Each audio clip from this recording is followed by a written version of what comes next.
I got my stripes all glued up and they look really good, but if we're gonna do houndstooth, we can't have them going up and down. We actually need to have them at an angle. So we're gonna have to make a square inside a square. Essentially, this is what it's gonna look like. To make this, we'll tilt the table saw blade at 45 and we'll cut one of the angles off. Then we can move it back to 90, cut the other sides off, and that's gonna make sure that all of our stripes are at an angle.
Finally got the stripes the way I want them. They're at the right angle. So now we continue with the rest of our pattern. This is oak and walnut, so I need some oak strips and some walnut strips.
I finished milling up the walnut and the oak and I put together my pattern and I think it looks really good. So now it's time for glue up. And there's a couple things I need to do with this. First off, I gotta make sure that all of my stripes are in the same orientation, because if one of them or two of them are off, it throws off the entire pattern. So I gotta double check that.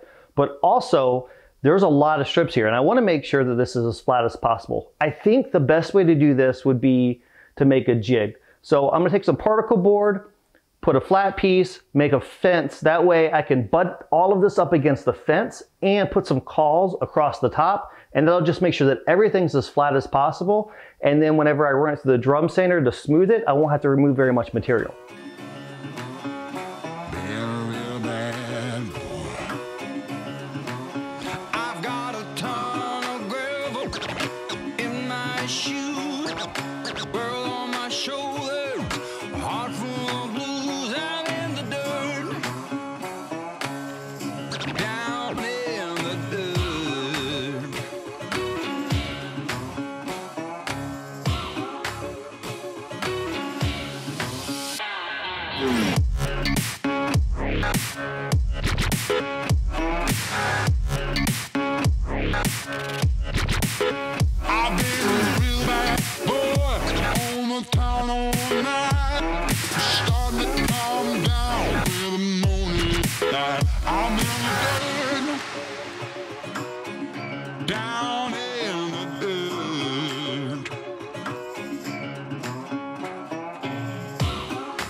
I got the panels out of the clamps and sanded down.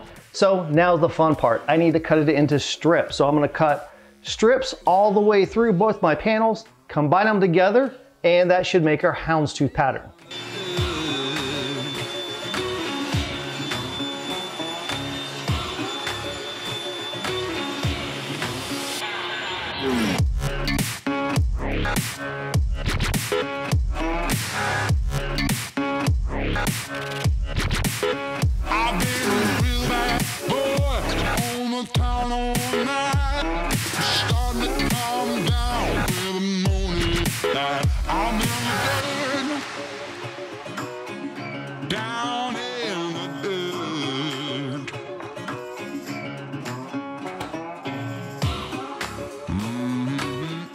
Well, after all that work, we have a cutting board. And it looks pretty good, even though it's kind of grimy and uneven. So it's time to flatten it. I have a CNC, so that's gonna be easy for me. I'm gonna throw it in there and let it do its thing. If you don't have a CNC, I made a video, click the link up here. It is on how to build a router sled, which I used for in-grain cutting boards and for wood slabs. So check that out.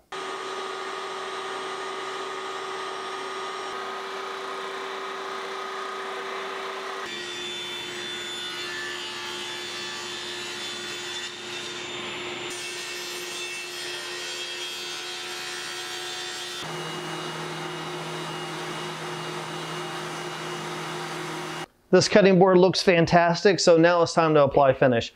And I'm gonna go with my finish of choice on an in-grain cutting board, which is a really thinned down version of a salad bowl finish. I want something that soaks way down deep into the center area of the board. And then on the surfaces, I'll do wax and oil. So I don't puddle any of the salad bowl finish on the top. I just want that down in the core of it. I don't want a board that is solid all the way through with mineral oil, because mineral oil doesn't dry. It's just a big soggy board. No one wants a soggy board, no.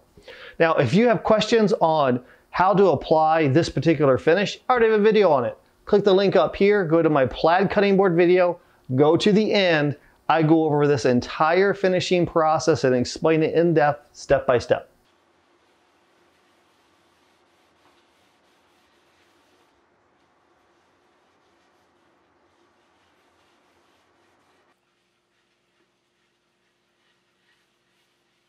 The cutting board is finally done and it looks phenomenal. Look at that pattern.